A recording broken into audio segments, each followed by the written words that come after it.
Hi hello everyone, welcome back to my YouTube channel. അപ്പം ഞാനിന്ന് സംസാരിക്കാൻ പോകുന്നത് നമ്മുടെ എവിക്ഷനെ കുറിച്ച്. എവിക്റ്റ് ആയിരിക്കുന്നത് നമ്മുടെ കലാഭവൻ സരികയാണ് എവിക്റ്റ് ആയിരിക്കുന്നത്. പുള്ളിക്കാരിക്ക് 5902 വോട്ടുകളെ ഉണ്ടായിരുന്നുള്ളൂ.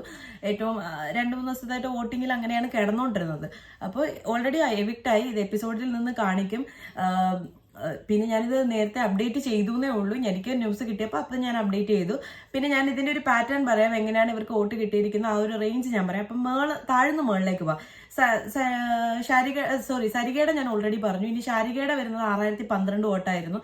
അതേപോലെ തന്നെ ഒനീല്, അത് കഴിഞ്ഞ് ഒനീല കിടക്കുന്നത് 6242, ശരത്ത് 6577, ശൈത്യ 6914, അക്ബർ 7701, രണയ്ക്ക് 10951, ഷാനവാസിന് 38164, അനുമോൾക്ക് 40396.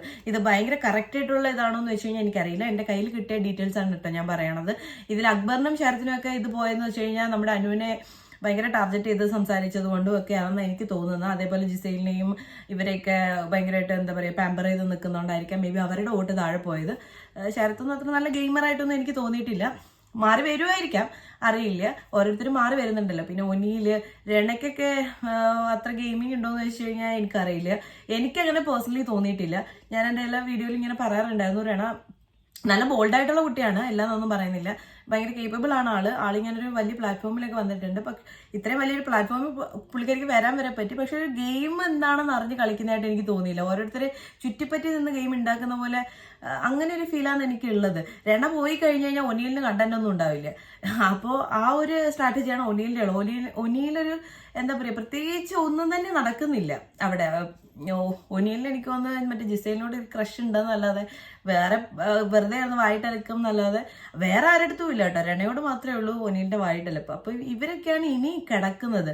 അപ്പോൾ ഒരു വൈൽഡ് കാർഡ് എൻട്രിക്കുള്ള ടൈം ആയില്ലേന്ന് തോന്നുന്നു. കാരണം പ്രോപ്പർ കണ്ടന്റോ കാര്യങ്ങളോ ഒന്നും ആയിട്ടില്ല.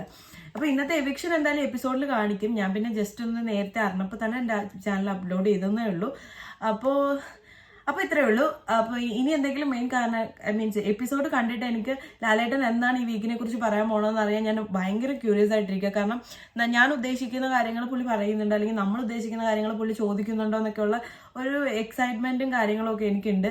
അത് ചോദിക്കേണ്ടവരോട് ചോദിക്കേണ്ട രീതിയിൽ ചോദിക്കുന്നുണ്ടോ എന്നാണ് അറിയേണ്ടത്. ഏത് രീതിയിലാണ് കളികളൊക്കെ പോയേക്കുന്നത്, എല്ലാം കറക്റ്റായിട്ടാണോ ഇവർ കളിച്ചേക്കുന്നത് എന്നൊക്കെ അറിയാൻ എനിക്ക് ഭയങ്കരമായിട്ട് ആഗ്രഹമുണ്ട്. അപ്പോൾ ഇനി നമുക്ക് എന്താ പറയുക, നെക്സ്റ്റ് വീഡിയോയിൽ ഞാൻ അതായത് ഈ വീക്കെൻഡ് വീഡിയോ എന്തായാലും ഞാൻ ചെയ്യുന്നതായിരിക്കും. ഞാൻ വീക്കെൻഡ് എപ്പിസോഡുകൾ ഞാൻ അങ്ങനെ എടുത്ത് സ്പെഷ്യലായിട്ട് ചെയ്തു തുടങ്ങിയിട്ടില്ല. ചെയ്യാൻ വേണ്ടിയിട്ട് കാര്യമായിട്ടൊന്നും നടക്കാറില്ല. പക്ഷേ ഇപ്രാവശ്യത്തെ എപ്പിസോഡ് എനിക്ക് ഇച്ചിരി ക്രൂഷ്യലാണ്. ഞാനത് എന്തായാലും നോക്കുന്നതായിരിക്കും. അപ്പോൾ നിങ്ങൾക്ക് ഈ വീഡിയോ ഇഷ്ടപ്പെടുകയാണെങ്കിൽ please do like, share and subscribe. അതേപോലെ നിങ്ങളുടെ അഭിപ്രായങ്ങൾ കമൻറ്റ് ചെയ്യുക. അപ്പോൾ നമുക്ക് അടുത്ത വീഡിയോ ആയിട്ട് വീണ്ടും കാണാം. ബൈ.